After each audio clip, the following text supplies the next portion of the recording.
हरे कृष्णा कृष्णा कृष्णा हरे हरे, हरे राम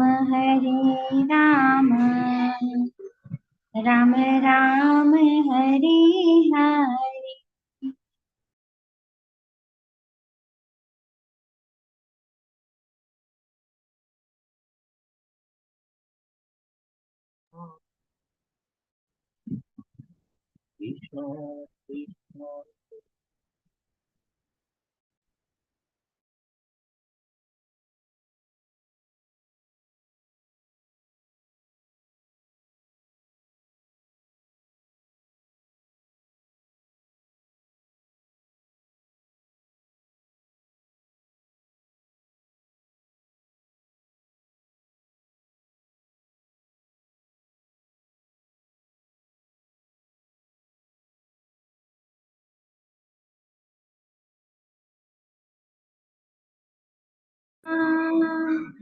कृष्ण कृष्ण हरे हरे, हरे राम राम राम हरे हरे, हरे कृष्णा कृष्णा कृष्ण कृष्ण हरे हरे। हरे कृष्ण सर्वेने श्री श्री राधा गोविंद मंदिर બેંગલુરુ તરફથી તમારા બધાનું આજે હું હાર્દિક સ્વાગત કરું છું। અધ્યાય 17માં આપણે શરૂઆત કરીશું। ઓમ જ્ઞાનતિમિરાંધસ્ય જ્ઞાનાંજન શલાકયા ચક્ષુરુન્મિલિतं येन तस्मै श्री गुरुवे नमः। श्री चैतन्य मनोभीष्टं स्थापितं येन भूतले स्वयं रूप कदा मह्यं ददाति स्वपदान्तिकं। वन्देऽहं श्रीगुरो श्रीयुतपदकमलं श्रीगुरून् वैष्णवांश्च श्रीरूपं सागरजातं सगणरघुनाथान्वितं तं सजीवं साद्वैतं सावधूतं परिजनसहितं श्रीकृष्ण चैतन्यदेवं श्रीराधा कृष्णपादान् सगणललितान् श्रीविशाखान्वितांश्च। हे कृष्ण करुणा सिन्धो दीनबन्धो जगत्पते गोपेश गोपिकान्त राधाकान्ते नमोस्तुते। तप्त काञ्चन गौरांगी श्रीराधे वृन्दावनेश्वरी वृषभानुसुते देवी प्रणमामि हरिप्रिये। वाञ्छाकल्पतरुभ्यश्च कृपा सिन्धुभ्य एव च पतितानां पावनेभ्यो वैष्णवेभ्यो नमो नमः। नमः ॐ विष्णुपादाय कृष्णपृष्ठाय भूतले श्रीमते भक्तिवेदान्ते स्वामी इति नामिने। नमस्ते सरस्वती देव्यै गौरवाणी प्रचारिणे निर्विशेष शून्यवादी पाश्चात्य देशतारिणे। जय श्री कृष्ण चैतन्य प्रभु नित्यानंद श्री अद्वैत गदाधर श्रीवासादि गौर भक्तवृंद। हरे कृष्णा कृष्ण कृष्णा हरे हरे, हरे राम राम राम हरे हरे। हरे कृष्ण सर्वे वैष्णवोने। અને આજે અધ્યાય 17 હવે આપણે હરે કૃષ્ણ માતાજી। હરે કૃષ્ણ બોલો માતાજી।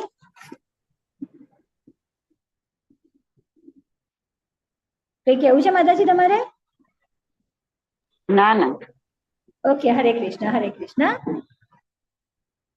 17 દિવસ સુધી તમે બધા જોડાઈ રહ્યા છો એ બહુ જ આનંદની વાત છે।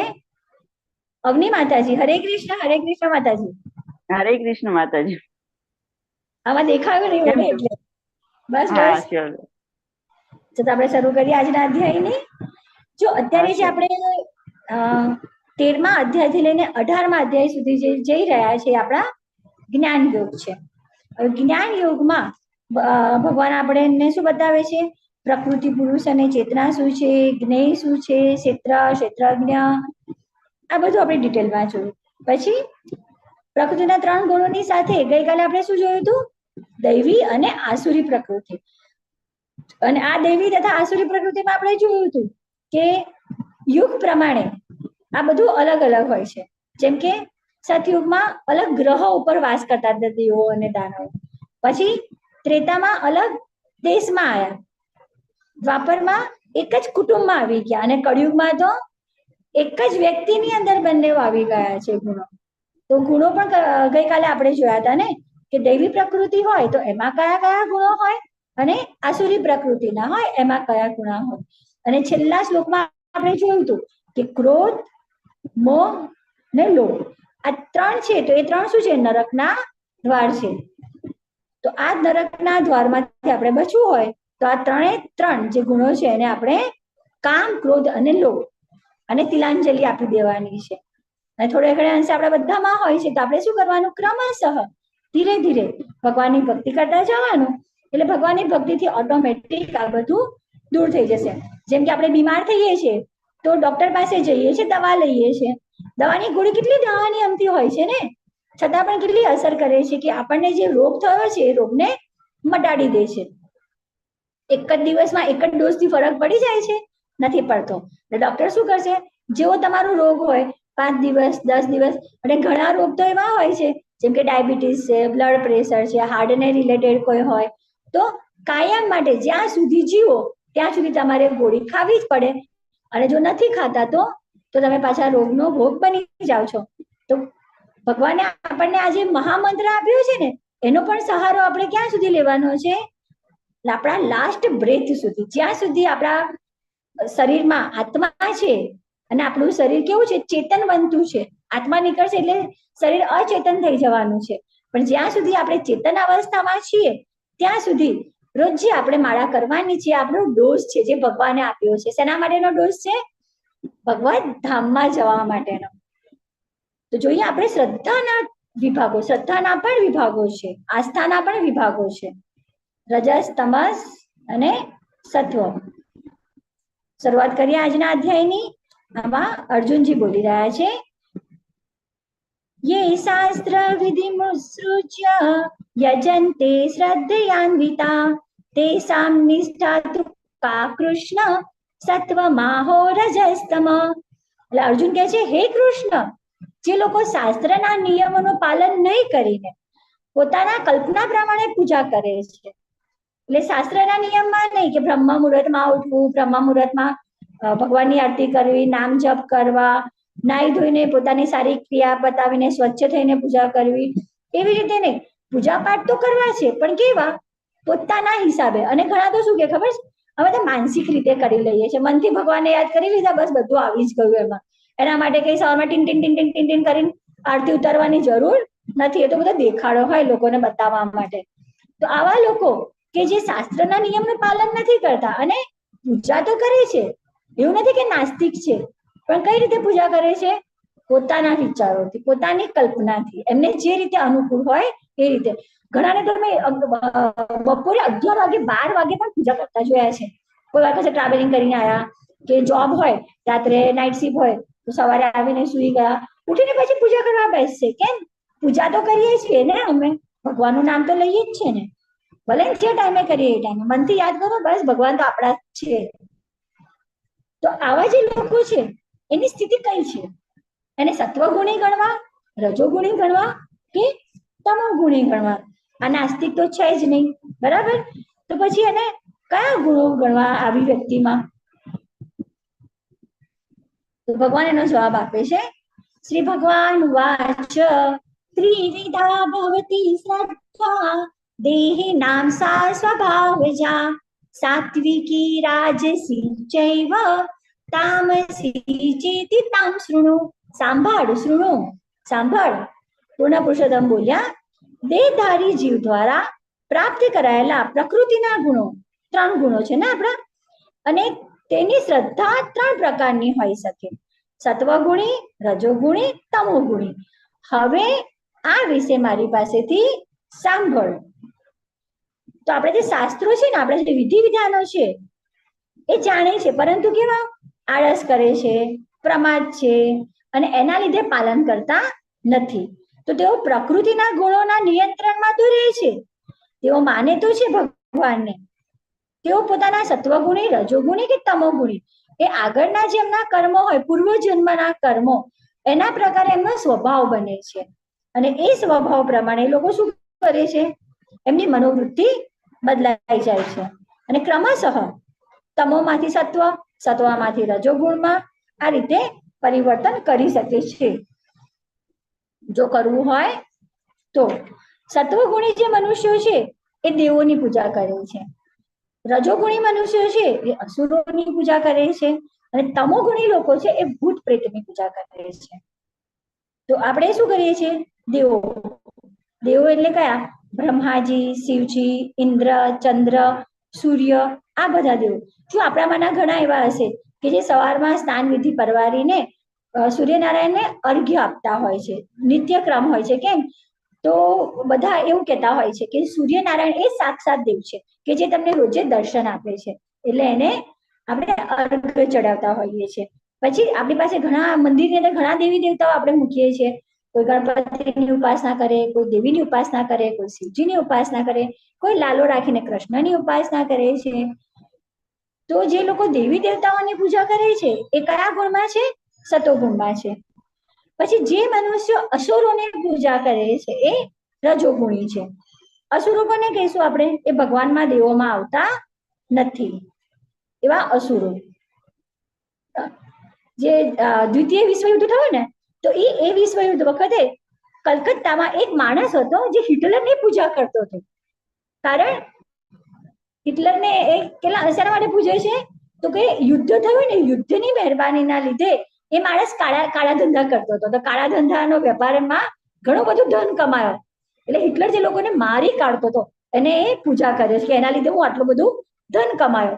અને તમોગુણી લોકો હોય ને, એ લોકો શું કરશે? ભૂત પ્રેતની પૂજા કરે. તમોગુણ એટલે શું છે? અંધકાર. તો અંધકારમાં રહેલા હોય એ લોકો શું કરે? સ્મશાનમાં જઈને સ્મશાનમાં બેસે અને ભૂત પ્રેતને રીઝવતા હોય છે, એને પોતાના કંટ્રોલમાં કરી લેતા હોય છે.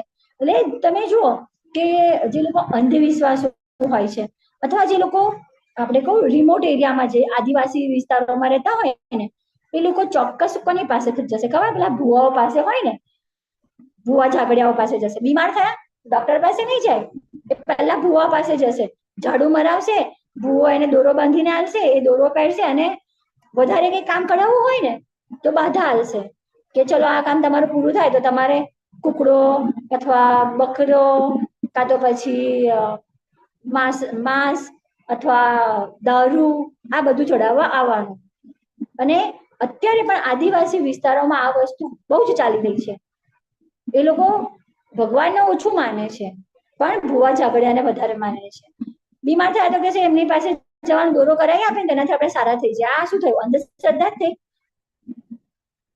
તો આ જે લોકો છે ને, એ લોકો કયા ગુણમાં જીવી રહ્યા છે? તમો ગુણમાં. કેમ કે એમની પાસે જ્ઞાન જ નથી કે આપણે કયા ગુણમાં છીએ, એટલે તમો ગુણમાં છે. અને જે લોકો શુદ્ધ સત્વ ગુણ એટલે જે 3 ગુણની ઉપર છે, એ ગુણમાં જે લોકો રહે છે એ ભગવાન શ્રી કૃષ્ણની પૂજા કરે છે. પૂજા તો કે કૃષ્ણની, તો ક્યાં હવે કૃષ્ણની પૂજા કરશો? તો કૃષ્ણલોક, ગોલોક, વૃંદાવનમાં.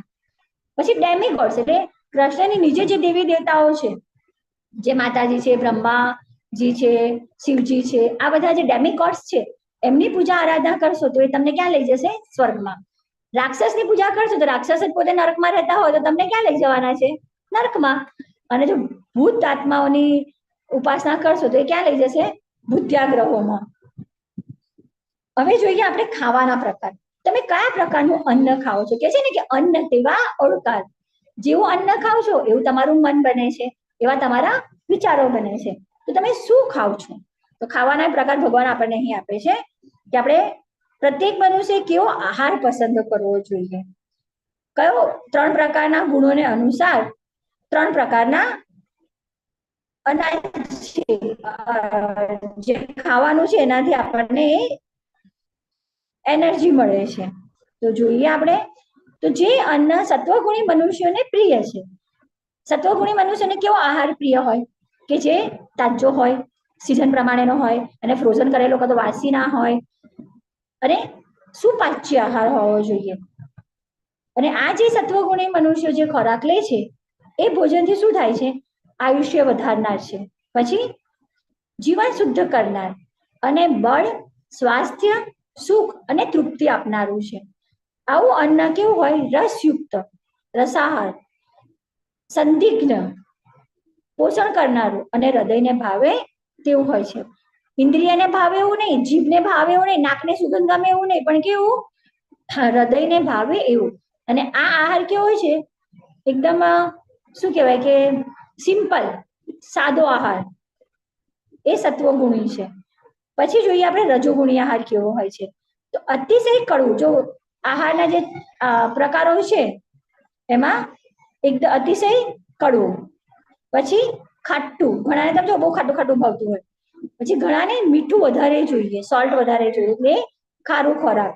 પછી અમુક તો ગરમ ગરમ, તમે જો તો ઘણા ચા પીઓ તો એવી ઉકળતી ચા પીઓ આપણે લાગે ને જીભ નહીં પડી જતી હોય એવું ગરમ ગરમ ખાવા પણ જોઈએ.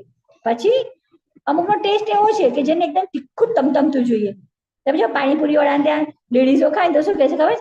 ભૈયા ઓર તીખા કરો ના, ભૈયા ઓર તીખા કરો ના. એટલું તીખું કરાવે કે આમ નાક લાલ થઈ જાય એવું તીખું કરાવીને ખાય, આંખમાંથી પાણી નીકળે તો તીખા ખાના હે ભૈયા, તીખા ખાના હે.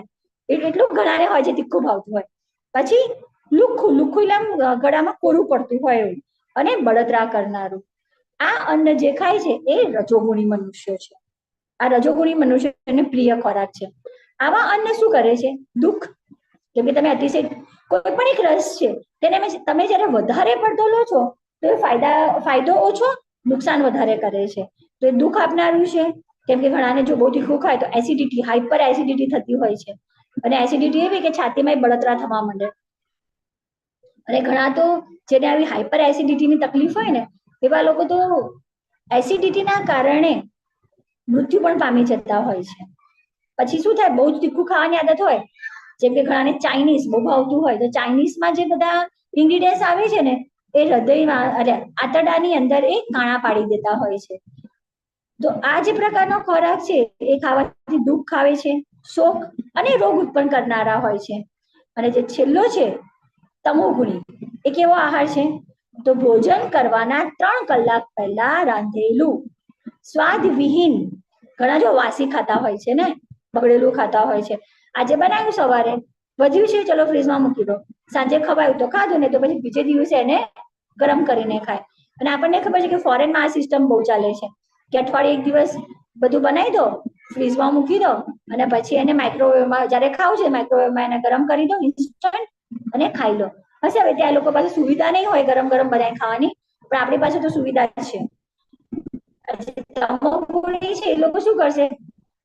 એને ટેસ્ટની પણ નથી પડેલી હોતી, ઘણાનો ને જીભનો ટેસ્ટ જ નથી હોતો, તમે ગમે તેવું આપી દો ખાઈ લેશે.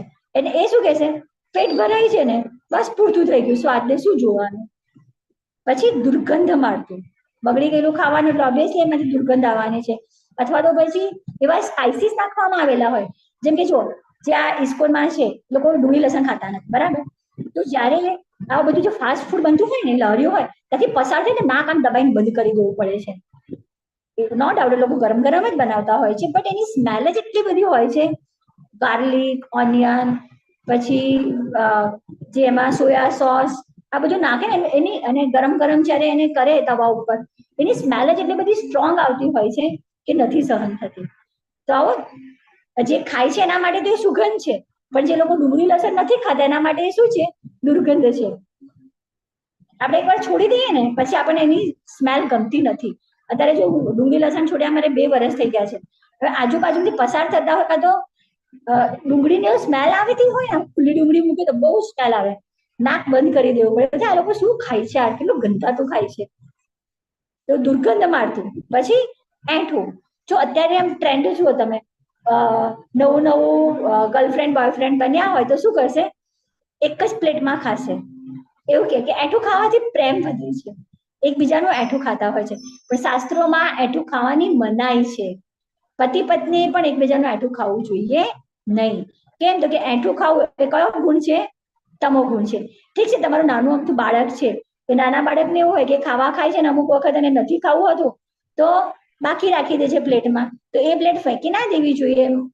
ઓબ્વિયસલી એવું થતું હોય કે બાળક જે ખાવાનું એઠું મૂકી દે છે એની માં ખાઈ જતી હોય છે, તો બાળકનું એઠું ખાવામાં કોઈ તમોગુણ નથી આવતો.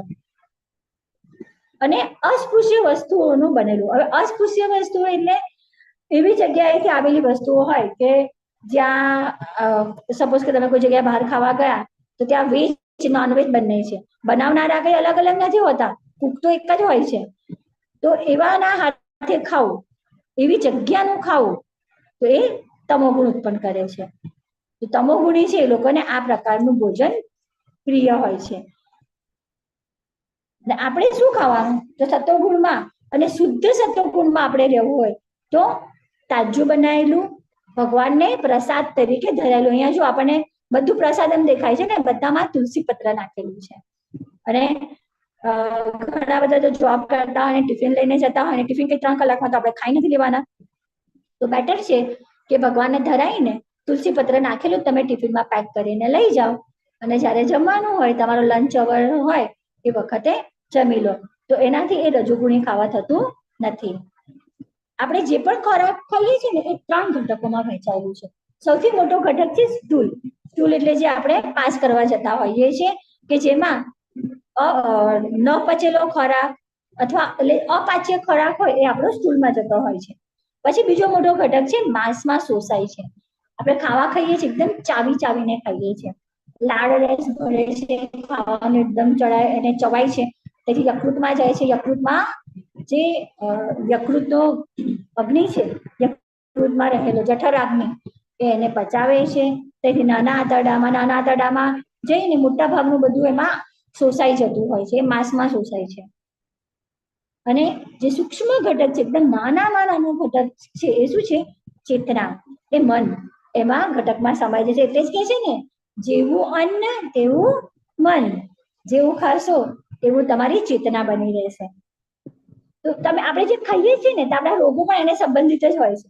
ફાસ્ટ ફૂડ જો વધારે પડતું ખાવામાં આવે તો શું થાય, શરીર પર એના જેવું ફાસ્ટ ફૂડ થઈ જાય ને, ફૂલેલું.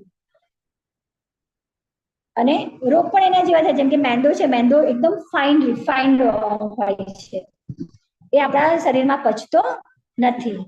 અને એનાથી શું થાય છે, પાચન શક્તિ નબળી પડી જાય છે. અને આગળ જતા એટલે જેમ જેમ ઉંમર વધે છે એમ આપણને તકલીફ પડે છે ખાવાનું પચાવવામાં. કૃષ્ણ માટે ભોગ તૈયાર કરી રહ્યા છીએ, તો શું કરવું જોઈએ, કેવા આપણા મનમાં ભાવ હોવા જોઈએ. સૌથી પહેલા તો આપણે સભાનતા સાથે રસોઈ કરવાની છે. જે માતાજી છે, જે રસોઈ કરે છે, એમને શું સભાનતા રાખવાની, કે હું જે બનાવી રહી છું એ કોના માટે, મારા કે મારા ફેમિલીના ટેસ્ટ માટે નહીં, પણ કૃષ્ણ માટે બનાવી રહી છું. એટલે તમારો પ્રેમ જાગશે એની અંદર બનાવવામાં, એટલો બધો પ્રેમ આવી જશે કે ના, હું ભગવાન માટે બનાવી રહી છું, એ ભાવ આવી જશે. અને એ ભાવ સાથે બનાવવાનું છે. પછી બની જાય એટલે તરત જ પ્લેટ તૈયાર કરો અને ભગવાનને ધરાવવાની છે. બધામાં તુલસી દળ મૂકો, સરસ પાણીનો ગ્લાસ ભરીને મૂકો, અને ભોગ મંત્ર આવે છે એ ભોગ મંત્ર બોલીને ભગવાનને ઓફર કરવાનું છે. અને કેટલું ભગવાનને ઓફર કરવાનું છે, તો એક જે નવયુવાન બાળક હોય, નવયુવાન બાળક જેટલું જમતો હોય ને એટલી ક્વોન્ટિટીમાં આપણે થાળીમાં જમવાનું ભરવાનું છે.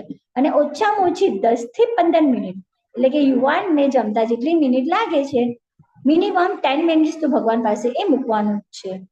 અને પછી 10 મિનિટ પછી ભગવાન પાસે મંદિર જ્યાં તમે જમવા મૂક્યું છે ત્યાં જાઓ અને ભગવાનની આજ્ઞા એમ લો કે ભગવાન તમે જમી લીધું છે એટલે હું તમારો પ્રસાદ લઈ રહી છું.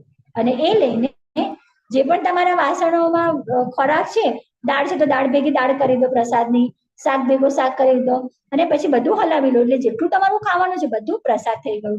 અને જે પાણી છે ને, ભગવાને ધરાયેલું એ પાણી તમારું પીવાનું જે માટલું હોય એ માટલામાં રેડી દો, તો એ માટલાની અંદર જે પણ પાણી છે બધું બની ગયું પ્રસાદ. તો આ રીતે આપણે કૃષ્ણ પ્રસાદ લેવાનો છે અને આપણા ફેમિલીમાં બધાને આપવાનો છે, કે જેનાથી કોન્શિયસલી કે અનકોન્શિયસલી એમની પણ ચેતના એ પણ ભગવાન તરફ વળે. આ તો આપણે જોયું કે અતિશય કડવું, ખાટું, ગરમ, તીખું, લુખું આ બધું ખાવાનું ન ખાવું જોઈએ. આ એક દેશમાં આવો ચીલીનો ઉત્સવ થતો હોય છે, પછી એક દેશમાં ટામેટાનો ઉત્સવ થતો હોય છે, બધા ટામેટા હોય એને તમે જુઓ તો એની પર ઉભા રહો કે કૂદો તો બધા પિચકાઈ જાય ને, એવા પિચકાય અને એની ઉપર લોકો કૂદકા મારે. આ બધા કેવા કહેવાય? તમોગુણી, કે જેને આવા બધામાં મજા આવે છે. આ પણ આપણે જોયું કે ભોજન કરવાના 3 કલાક પહેલા આપણે ભોજન કરી લેવું જોઈએ, નહીં તો શું થઈ જશે?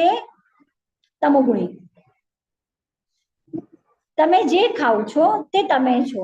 જો તમે સત્વ ગુણમાં રહેલો ખોરાક ખાવ છો, આમાં બતાવ્યું ના આપણને કયો કયો ખોરાક હોય, તો આપણામાં એ ગુણો આવે છે, જેમ કે બેલેન્સ કરવું, હાર્મની એટલે કરુણા, પોઝિટિવિટી, કંઈ પણ વિચારો છે આપણા પોઝિટિવ થિંકિંગ, પછી પીસ એકદમ શાંતિ, ક્લેરિટી, આ સત્વ ગુણમાં આવશે.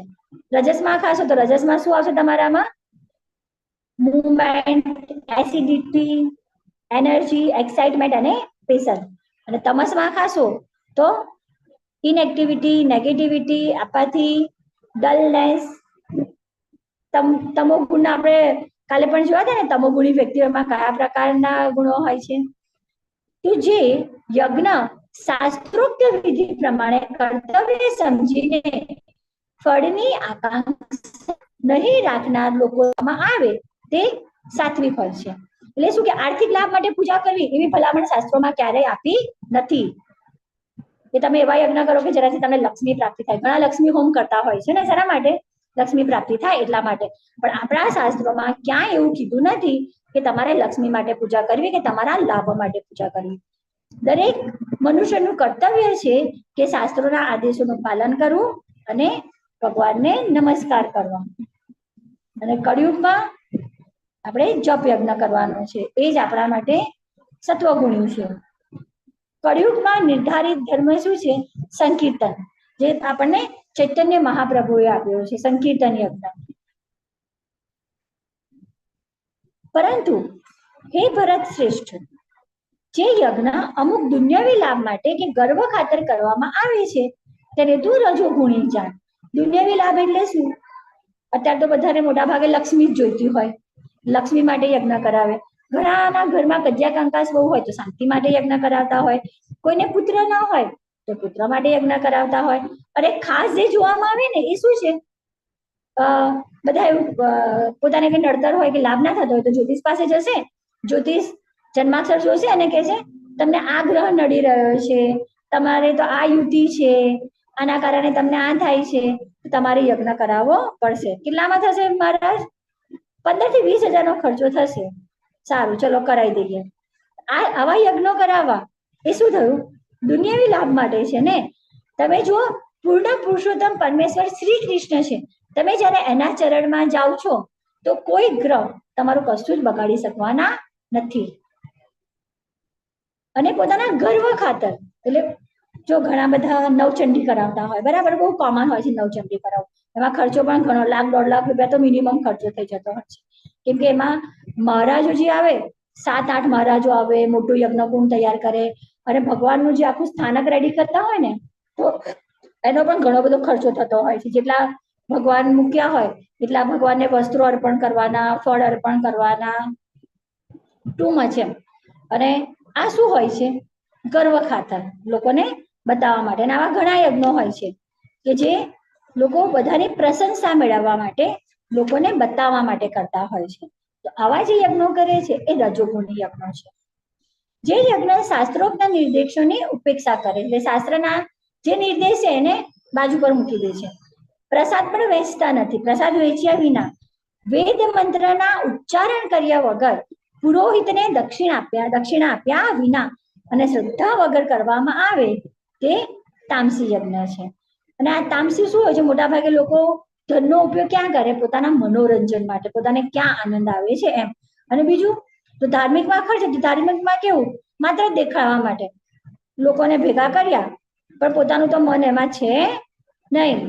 પોતે જ જોવે કે કયા કયા વીઆઈપીઓને મેં બોલાયા હતા, એ લોકો આયા છે, કેટલી સંખ્યામાં લોકો આયા છે. આ બધા આસુરી વૃત્તિથી ઉત્પન્ન થતા હોય છે, જેમાં માનવ સમાજનું હિત રહેલું નથી. હવે આપણે મસ્ત એક સ્ટોરી છે ભસ્માસુરની, એ જોઈએ. ભસ્માસુર એક અસુર હતો, રાક્ષસ હતો. એ શું કરે છે? ભગવાન શિવની ઉપાસના કરે છે. ખૂબ ખૂબ ખૂબ લાંબા સમય સુધી ભગવાન શંકરની ઉપાસના કરે છે. અને ભગવાન શંકર શું છે? ભોળાનાથ છે. એ પોતાના ભક્તો ઉપર રીઝાઈ જતા હોય છે, અને રીઝાઈને શું કરે? જે પોતાનો ભક્ત વરદાન માંગે એ આપી દેતા હોય છે. એ નથી વિચારતા કે આમાં પાછળ શું થશે. તો ભસ્માસુર ભગવાનને પ્રસન્ન કરે છે, અને ભગવાન પ્રસન્ન થાય છે. તો કે છે, માંગ, શું જોઈએ છે તારે? તો કે ભગવાન મને એવું વરદાન આપો કે હું જે પણ વસ્તુ અડકું ને, જ્યાં પણ મારો હાથ લગાવું એ વસ્તુ ભસ્મ થઈ જાય, બળીને રાખ થઈ જાય. જો આપણને ખબર છે ને મિરેકલ ટચ, કે એને એવું વરદાન માંગ્યું હતું કે જ્યાં હું અડકું એ બધું સોનાનું થઈ જાય. પછી એને ખાવાનું અડકે તો એ સોનાનું થઈ જાય, એટલે કશું ખાઈ નહીં શકતો. અને પછી પાછું એને એના ગોડને રીઝવવા પડે છે કે લો ભાઈ વરદાન પાછું લઈ જાઓ. પોતાની છોકરીને અડકે, પોતાની છોકરી સોનાની થઈ જાય. એવું વરદાન અહીંયા ભસ્માસુર માંગે છે કે હું જે પણ અડકું બધું જ ભસ્મ થઈ જાય. ભગવાન તો કહે છે તથાસ્તુ. હવે થયું એવું, ભસ્માસુર કહે છે કે વરદાન તો મને મળી ગયું, હવે મારે આને શિવજી પર જ ટ્રાયલ લેવો છે કે થાય છે કે નહીં થતું. તો એ તો દોડવા માંડ્યો શિવજીની પાછળ, આગળ શિવજી દોડે, પાછળ ભસ્માસુર દોડે. હવે એટલામાં થાય છે એવું કે વિષ્ણુ ભગવાન આ જોઈ રહ્યા હતા. તો વિષ્ણુ ભગવાન પોતે મોહિની રૂપ ધરીને આવે છે, અને એટલું આકર્ષક હોય એનું, અને ભસ્માસુરને પોતાના તરફ આકર્ષી લે છે, એનું ધ્યાન ડાયવર્ટ કરે છે. અને પછી રાક્ષસો અસુરો હોય એમને તો સુંદર સ્ત્રીઓ પ્રત્યે લોભાઈ જ જાય ને, આસુરી વૃત્તિમાં જ આવે છે. એ લોભાઈ જાય છે મોહિની સ્વરૂપમાં. અને પછી કે છે કે દેવી મારે તમને ભોગવવા છે. તો મોહિની સ્વરૂપ આવેલા ભગવાન એને કહે છે તારે મને ભોગવવી છે, તો હું જેવું કહું એવું તું કર, તો હું તારા વશમાં થઈશ. તો કે બોલો શું કરવું છે? તો કે અત્યારે તો મારે નૃત્યનો આનંદ લેવો છે, હું જેવું નૃત્ય કરું એવું તારે કરવાનું. તો કે સારું. એટલે ભગવાને તો ચાલુ કર્યું મોહિની રૂપમાં, આમ તેમ બધા સ્ટેપ્સ કરતા ગયા. ભસ્માસુર પણ સ્ટેપ્સ કરતો ગયો. પણ છેલ્લે ભગવાન નૃત્ય કરતા કરતા એમના બંને હાથ મૂકે છે પોતાના માથા ઉપર. એટલે ભસ્માસુર પણ બંને હાથ મૂકે છે એના પોતાના માથા ઉપર, અને બળીને ભસ્મ થઈ જાય છે ત્યાં ને ત્યાં જ. આવા હોય અસુરો કે જેને સિદ્ધિ મળે છે પણ એ સિદ્ધિ પચાવી શકતા નથી, કે ક્યાં એને યુઝ કરવી એ પણ એમને ખબર પડતી નથી. BMW એટલે બોડી, માઇન્ડ અને વર્ડ, આ ત્રણને આપણે શું કરવાનું છે? કંટ્રોલમાં રાખવાના છે. પરમેશ્વર, બ્રાહ્મણો, ગુરુ, માતા પિતા, આ જે વડીલો છે એ વડીલોની પૂજા કરવી, અને પવિત્રતા, સરળતા, બ્રહ્મચર્ય તથા અહિંસાનું પાલન કરવું એ આપણું શારીરિક તપ છે. તો અહીં ભગવાન આપણને શું કહે છે કે પ્રથમ તો શરીર દ્વારા કરાતું વ્રતનું વર્ણન કરે છે કે મનુષ્ય, ઈશ્વર, દેવો, બ્રાહ્મણો, ગુરુઓ, મા બાપ, આ બધા આપણા વડીલો છે. તો આ વડીલોનો આદર આપવો જોઈએ, એમને નમસ્કાર કરવા જોઈએ. અને જે આમાં બ્રહ્મચર્ય કીધું છે ને, બ્રહ્મચર્ય એટલે એવું નથી કે આપણે પ્રજો ઉત્પત્તિ નહીં કરવાની, બાળક પેદા નહીં કરવાનું, ના. પણ અહીં બ્રહ્મચર્ય એટલે શું કીધું છે કે લગ્ન સિવાય બહારના કોઈ સંબંધો, વિજાતીય સંબંધ હોવા જોઈએ નહીં. લગ્નમાં પતિ પત્ની વચ્ચેનું જે જીવન છે એ ભોગવવાનું છે, એની છૂટ શાસ્ત્રોમાં આપવામાં આવી છે, અને બ્રહ્મચર્ય કીધું છે. અને અહિંસાનું પાલન કરવું, અને આપણા રહેણી કરણીમાં પવિત્રતા રાખવી. પવિત્રતા એટલે બાહ્ય નહીં, આંતરિક પણ પવિત્રતા. અને સરળતા, જેટલું સિમ્પ્લિસિટીમાં જીવાય એટલું સિમ્પ્લિસિટીમાં જીવવાનું છે. હવે જુઓ, અહીંયા આપણે નમસ્કારના પ્રકાર બતાવ્યા છે. તો આપણે શું કરીએ છીએ જનરલી? કોઈને પણ આમ બે હાથ જોડીને નમસ્કાર કરીએ છીએ. એનાથી વધારે કે આપણા માતા પિતા છે કે આપણા ગુરુ છે, તો આપણે એને પગે લાગીને એમના આશીર્વાદ લઈએ છીએ. અને મંદિરમાં જઈએ જ્યારે, તો મંદિરમાં જે પુરુષો હોય એમણે શું કરવાનું હોય છે? સાષ્ટાંગ, આખા ચત્તા થઈને સાષ્ટાંગ પ્રણામ માત્ર પુરુષોએ, ભાઈઓએ. અને જે માતાજી છે એમણે પંચાંગ પ્રણામ કરવાના હોય છે. આ ભગવાન માટેના પ્રણામ થયા, પંચાંગ પ્રણામ. સત્ય, પ્રિય લાગે એવા, હિતાવ અને બીજાને ઉદ્વેગ ન પમાડનાર, એટલે બીજાને ગુસ્સો ન આવે એવા વચનો બોલવા તથા વૈદિક ગ્રંથોનો નિત્ય પાઠ કરતા રહેવું એ વાણીનું તપ છે. શારીરિક તપ તો બતાવ્યું ભગવાને, હવે અહીંયા કયું તપ બતાવી રહ્યા છે આપણને? આપણું વાણીનું, બોલવાથી શું તપ થાય? તો ઇન્દ્રિયો જે આપણી છે ને, ઇન્દ્રિયો એમાંથી મનને હટાવી લેવાનું છે, તો મનને સંતોષ મળી શકે. જેટલો ઇન્દ્રિય ભોગ વધારે રહેશે એટલું આપણું મન કેવું રહેવાનું છે? અસંતુષ્ટ રહેવાનું છે. અને બીજું, છળ કપટ હોય ને, તો છળ કપટથી પણ મન આપણું અશાંત રહે છે, કેમ કે આપણા મનમાં બદલો લેવાની જ ભાવના હોય, કઈ રીતે સામેવાળાને છેતરવું એ જ ભાવના હોય. તો મનને છળ કપટથી દૂર રાખવું જોઈએ. સૌના કલ્યાણ વિશે આપણે વિચારવું જોઈએ અને શક્ય એટલું મૌન રહેવું જોઈએ. મૌન એટલે એવું નથી કે બસ કોઈ પણ આપણે ગમે તે પૂછી તો જવાબ નહીં આપવો, પણ વગર કામની વ્યર્થ વાતોમાં સમય વેડફવાનો નહીં. ભગવાનની વાતો કરો, જ્યાં જરૂર પડે ત્યાં ભગવાનના નામનો જાપ કર્યા કરો, એ આપણા વાણીનું તપ છે. આપણા ઇમોજીસ આપણા મોબાઈલમાં હોય છે ને, એનાથી આપણે ખબર પડે કે કયા ઇમોજીસના શું ફિલિંગ છે. હેપી છે, ડર છે, દુઃખ છે, કંઈક ગરમ છે, આવા બધા ફિલિંગ્સ ને ઇમોશન છે. અને સંતોષ, સરળતા, ગાંભીર્ય, આત્મસંયમ તથા જીવનની શુદ્ધિ, આ સર્વ મનના તપ છે. એટલે મન માટે શું કરવાનું છે? ઇન્દ્રિય ભોગ છે, ઇન્દ્રિય ભોગમાંથી આપણે મનને હટાવી લેવાનું છે. દુન્યવી લાભની ઈચ્છા ન કરનારા તથા કેવળ પરમેશ્વરમાં જ પરોવાયેલા મનુષ્ય દ્વારા દિવ્ય શ્રદ્ધા પૂર્વક કરેલું એ 3 પ્રકારનું તપ સાત્વિક છે. કેવું? દુન્યવી લાભની ઈચ્છા વગર અને માત્ર પરમેશ્વરના ધ્યાનમાં રહીને શ્રદ્ધાપૂર્વક, તો એ જે તપ થશે એ કેવું થશે? સાત્વિક, દિવ્ય.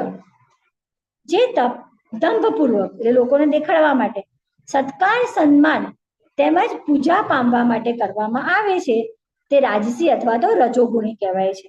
તે ચંચળ તથા અશાશ્વત છે. અશાશ્વત એટલે ટકી રહેતું નથી, ક્ષણ માટે હોય, ક્ષણ પછી એ જતું રહે છે.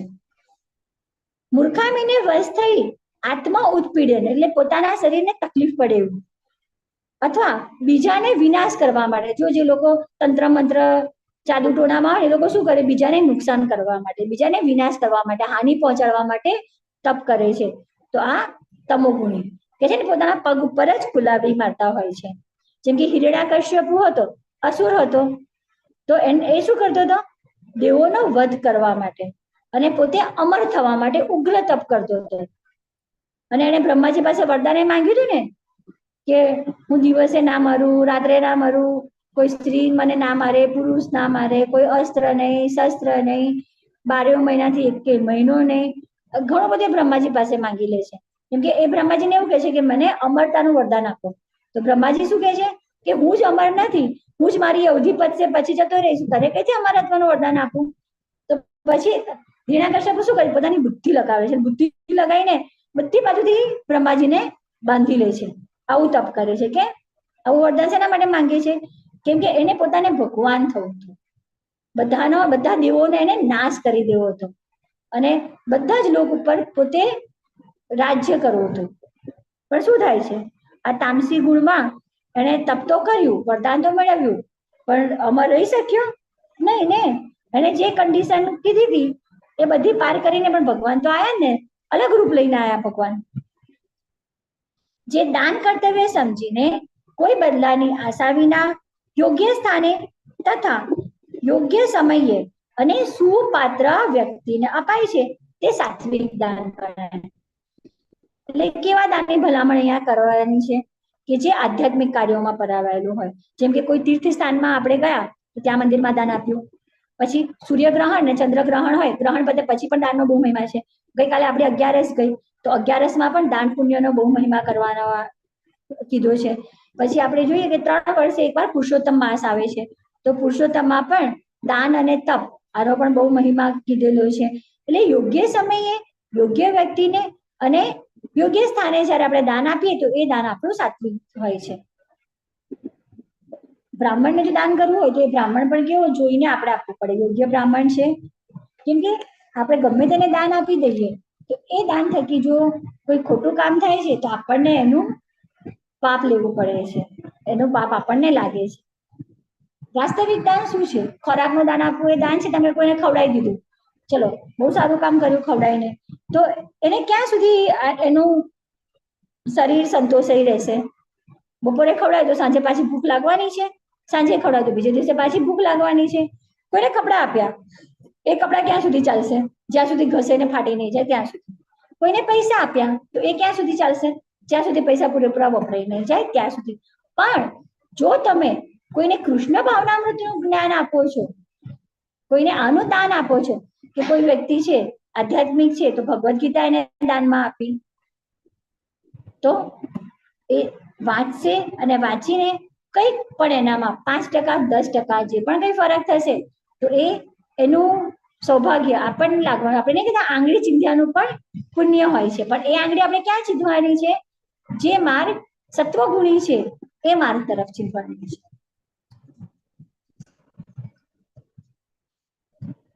પરંતુ જે દાન અમુક બદલાની અપેક્ષાથી અથવા તો કર્મફળની ઈચ્છાથી અથવા ના મરજીપૂર્વક કોઈ જબરજસ્તી બધાની સામે બોલ્યું હોય, તમારું નામ અનાઉન્સ કર્યું, ઘણા આપણા જ્ઞાતિ મંડળો હોય ને તો મોટા મોટા પૈસાવાળાને ઉપર સીટ ઉપર બેસાડશે, પેલું સ્ટેજ હોય સ્ટેજ ઉપર બેસાડશે અને પછી શું અનાઉન્સ કરે કે 100 ભાઈ તરફથી આપણા મંડળને આટલા રૂપિયા દાન આપવામાં આવેલું છે. બધાના નામ હોય એટલે ઉપર બેસેલાને ઈચ્છા હોય કે ના ઈચ્છા હોય પણ પોતાનું નામ કરવા માટે પણ એક વખત એને લખાઈ દેવું પડે કે ચલો ભાઈ આટલા રૂપિયા મારા તરફથી દાન. તો આવું દાન કેવું છે? રજોગુણી છે, કે જેમાં ના મરજીથી અથવા તો પછી કર્મ અને લોકોને દેખાડો કરવા માટે. જો અહીંયા આપણને દેખાય છે કે આ કોરોના વખતે લોકો આવું કરતા હતા ને, અનાજના પેકેટો કરીને આપવા જાય, માસ્ક આપવા જાય અને પછી શું કરે? સોશિયલ મીડિયા ઉપર ફોટા મૂકે કે જો અમે આટલું આટલું દાન કરી રહ્યા છીએ. તો આ માત્ર રજોગુણથી કરવામાં આવેલું છે, જે દેખાડા માટેનું દાન છે. અને જે દાન ગમે તેવી અપવિત્ર જગ્યાએ અનુચિત સમયે કોઈ પણ કુપાત્ર માણસને અથવા તો પૂરતું ધ્યાન તથા આદર આપ્યા વિના અપાય છે તે તામસી દાન છે. જો ફોરેનમાં તો છે ને ઘણા બધા ડ્રગ્સ એડિક્ટ હોય, આલ્કોહોલ પીતા હોય, તો ત્યાં આપણા જેવા બાળકો લઈને ભીખ માંગવા વાળા કે ફાટેલા કપડા વાળા ના મળે. વ્યવસ્થિત કપડા પહેરીને બેસેલા હોય ને આવી લખેલું હોય help, we need money for weed. અને લોકો આવાને પણ દાન આપતા હોય છે. બોલો, આવી વ્યક્તિને દારૂ પીવા માટે પૈસા આપે, ડ્રગ્સ લેવા માટે પૈસા આપે, કેમ કે એમને ખબર નથી ને કે લોકો તમો ગુણમાં આપી રહ્યા છે. તો આવું જે દાન છે એ કેવું છે? તમોગુણી છે. સર્જનની શરૂઆતથી ઓમ તત્સત આ 3 શબ્દો પરમ સત્યનો નિર્દેશ કરવા માટે પ્રયુક્ત કરવામાં આવ્યા છે. આ 3 પ્રતિકાત્મક અભિવ્યક્તિઓ બ્રાહ્મણ દ્વારા વૈદિક મંત્રોનો ઉચ્ચાર કરતી વખતે તથા બ્રહ્મને સંતુષ્ટ કરવા માટે યજ્ઞો કરતી વખતે પ્રયોજવામાં આવતા હતા. એટલે યજ્ઞ, તપ, દાન આ બધું આપણે જોયું કે 3 પ્રકારનું હોય છે, પરંતુ એમાં પણ ઉત્તમ, મધ્યમ, કનિષ્ઠ તો પણ તે બધા મર્યાદિત ભૌતિક ગુણોથી દૂષિત છે. જ્યારે ઓમ તત્સત એનો અર્થ થાય છે સનાતન, પૂર્ણ, પુરુષોત્તમ પરમેશ્વરને લક્ષ્યમાં રાખીને, એને ધ્યાનમાં રાખીને જે આપણે કરીએ છીએ એ આધ્યાત્મિક ઉન્નતિનું સાધન બની જાય છે. તો કોઈ પણ કાર્ય ઓમ તત્સત માટે એટલે કે પૂર્ણ પુરુષોત્તમ પરમેશ્વરના પ્રીતિ અર્થે જ કરવું જોઈએ. જ્યારે મનુષ્ય આ 3 શબ્દો એટલે તપ, દાન અને યજ્ઞ કરે છે ત્યારે કૃષ્ણ ભાવનામય યુક્ત કર્મ કરે છે. એ દિવ્ય કર્મ કહેવાય છે.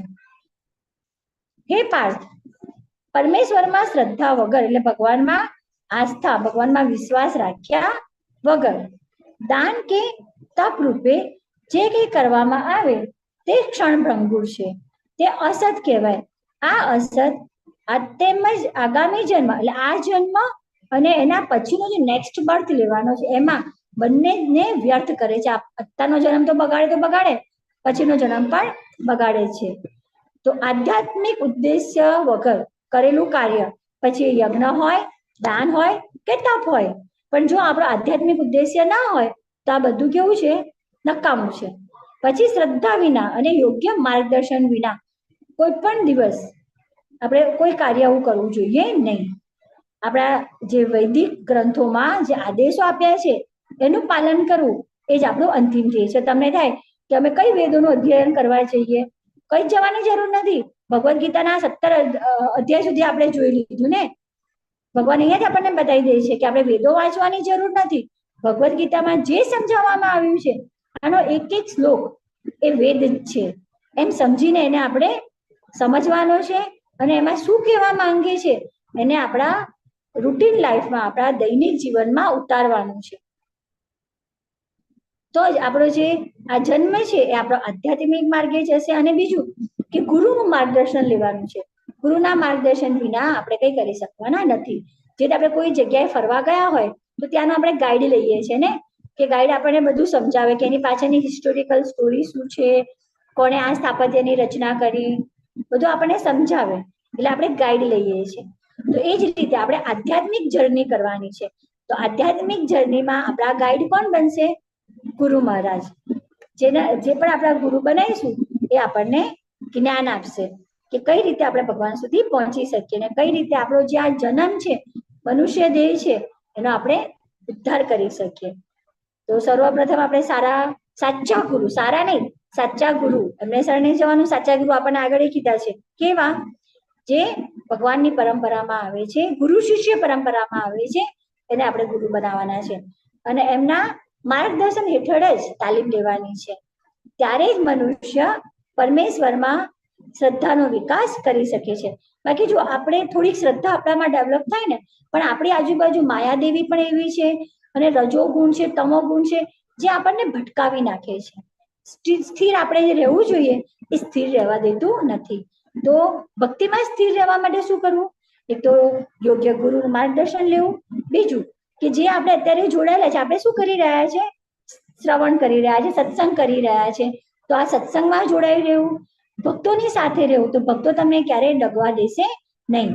તો ભક્તોની સાથે રહેવું, અને સતત દિવસમાં જ્યારે પણ સમય મળે કે ન મળે, થોડો સમય આપણે કાઢી લેવાનો છે ભગવાનના નામ જપનો. તો એનાથી આપણી જે શ્રદ્ધા છે એમાંથી ડગી નહીં જવાય. આપણે ભગવાન તરફ રહી શકીશું.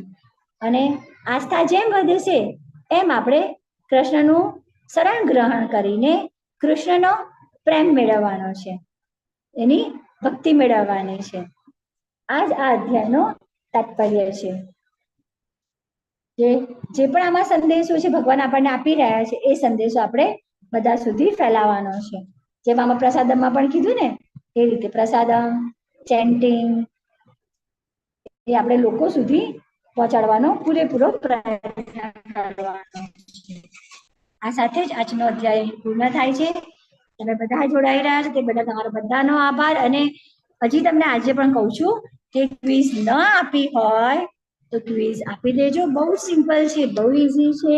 આવતીકાલે આપણો છેલ્લો અધ્યાય છે, અને એના પછી લેવલ 2 ની બેચ શરૂ થાય છે. તો તમને બધાને મારી કરબદ્ધ વિનંતી છે કે બધા લેવલ 2 માં જોડાજો, કે જેનાથી જે અત્યારે ઉપર છેલ્લું જ્ઞાન તમે લીધું છે એ ડીપલી સમજી શકો. કેમ કે એમાં એક એક શ્લોકનું ડિસ્ક્રિપ્શન સમજાવવામાં આવે છે. વાંચા કલ્પતરુભ્યશ્ચ કૃપા સિંધુભ્ય એવ ચ પતિતાનાં પાવનેભ્યો વૈષ્ણવેભ્યો નમો નમઃ. અનંત કોટી વૈષ્ણવ વૃંદની જય. શિલા પ્રભુપાદની જય. ભગવદ ગીતાની જય. હરે કૃષ્ણ કૃષ્ણ કૃષ્ણ હરે હરે, હરે રામ રામ રામ હરે હરે. હરે કૃષ્ણ સર્વે વૈષ્ણવોને. અને કાલે આપણે 18મો અધ્યાય, અને 18મો અધ્યાય એટલે જે પણ ભગવદ ગીતામાં ભગવાને કહેવા માંગ્યું છે બધા અધ્યાયના, એ બધા જ અધ્યાયનો છેલ્લે સાર આવી જાય છે. તો કાલે ચોક્કસ